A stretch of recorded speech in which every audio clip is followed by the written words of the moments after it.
Ieri il Consiglio regionale del Veneto, votando la legge per la valorizzazione della tradizione enogastronomica veneta, ha istituito il logo Ristorazione tipica del Veneto, di cui si freggeranno ristoranti, trattorie e agriturismi che propongono i piatti tipici e la qualità della cucina veneta. Inoltre, la promozione delle ricette tipiche dell'enogastronomia regionale culminerà nella settimana della tradizione enogastronomica veneta.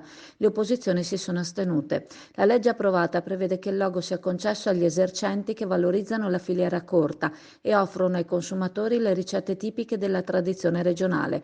A gestirlo sarà un concessionario costituito dalle associazioni maggiormente rappresentative del settore della ristorazione.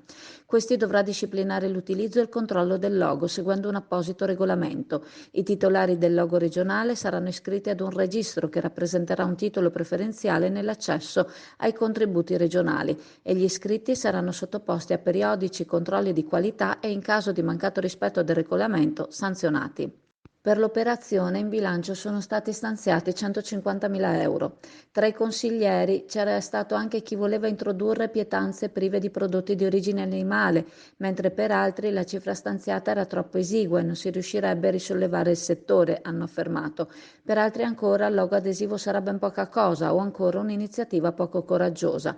Per la maggioranza la finalità della legge è quella di riconoscere e tutelare la ristorazione tradizionale, oscurata da nuove abitudini alimentari standardizzate. La proposta di legge è stata presentata da Filippo Rigo e l'intento è stato quello di tutelare l'enogastronomia tipica ed identitaria della regione, proteggendo il passato ed investendo nel futuro. Il territorio veneto, che include mare, montagna, lagune e lago, annovera una cucina variegata con tradizioni vecchie di secoli, tramandate di generazione in generazione, che è giusto conoscere. Chi arriva in Veneto vuol conoscere anche i piatti tipici ed è quindi giusto tutelare i ristoranti e le piccole osterie che li propongono, favorendo e garantendo la trasmissione della cultura enogastronomica.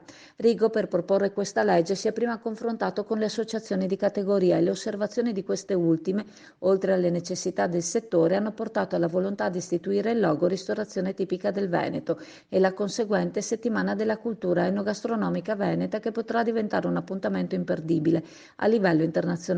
Secondo i consiglieri dell'opposizione, questa legge rischia di creare discriminazioni in un settore che invece necessita di interventi per risolvere i gravosi problemi attuali legati ai rincari energetici e a una situazione economica che sta mettendo molti ad un passo dalla chiusura, difficoltà che non possono essere risolte con un adesivo che richiama la tipicità. Si tratta, affermano, di un provvedimento debole, l'ennesimo di un Consiglio che continua ad approvare leggi e leggine, ma senza un disegno generale di riconoscimento della qualità e specificità dei prodotti del Veneto, concludono i consiglieri.